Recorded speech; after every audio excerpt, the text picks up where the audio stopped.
శాసన మండలి సమావేశాలు లైవ్ లో చూద్దాం. తోటి వానాకాలం వచ్చింది, ఎండాకాలం వచ్చిందంటే గోసపడిన రోజుల నుంచి మనం చూసాం. తెలంగాణ వచ్చాక మంచినీటి సమస్య ఎట్లా పరిష్కారమైంది, గ్రామాల అతిసార డైరియా లాంటి రోగాలు ఉన్నాయని మనం గమనించాం. ఇవాళ కరెంటు మీద ఏం కుట్ర చేస్తున్నారు అధ్యక్ష? ఇన్ని వేల కోట్ల రూపాయలు అప్పు చేస్తారా, ఇంత దుర్వినియోగం చేస్తారా అని అంటున్నారు. మీకు చేతగాని తనాన్ని ఈ రోజు చెప్పదలుచుకుంటున్నారు. ప్రభుత్వాలు ఎప్పుడైనా అప్పులు చేయకుంటుంటాయా? పరిమితుల మేరకే చేస్తారు కదా. కేంద్ర ప్రభుత్వం ఇచ్చిన, రాజ్యాంగం ఇచ్చిన అనుమతి మేరకే రాష్ట్రానికి అప్పులు ఇస్తేనే ఆలోచన మీకు తట్టదా? ఎలా ఆరోపణ చేస్తారు అధ్యక్ష మితిమీరిన అప్పులు చేశారని?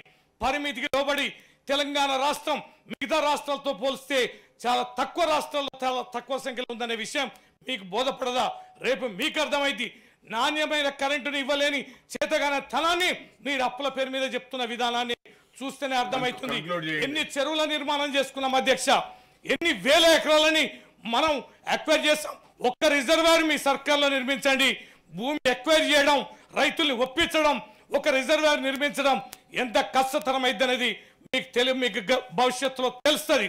అందుకనే గత ప్రభుత్వం దుర్మార్గం అని గవర్నర్ లాంటి రాజ్యాంగ వ్యవస్థ మీద అలాంటి చేయికి మచ్చ తీసుకొచ్చి మరక అంటించిన ఈ కాంగ్రెస్ ఫలానా భవిష్యత్తులో చూస్తాం.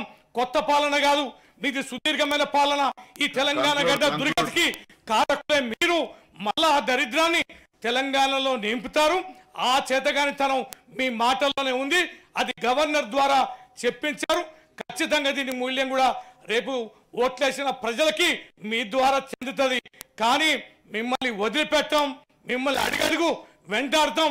మాకంటే గొప్ప పాలన అందించడంలో ఖచ్చితంగా మా ప్రయత్నం మేము విడవడం, ఏమరపాటుగా ఉండడం జరగదని, దానికి తగిన సమాధానం మీరు ఖచ్చితంగా ఎదుర్కొంటారని సందర్భంగా తెలియజేస్తూ, గవర్నర్ మాట్లాడింది పచ్చి అబద్ధాలు, పచ్చి అవాస్తవాలు, నిరంకుశమైన ఆలోచనలని సందర్భంగా మనవి చేస్తూ అవకాశం ఇచ్చిన మీకు కృతజ్ఞతలు తెలియజేస్తూ సెలవు తీసుకుంటాం.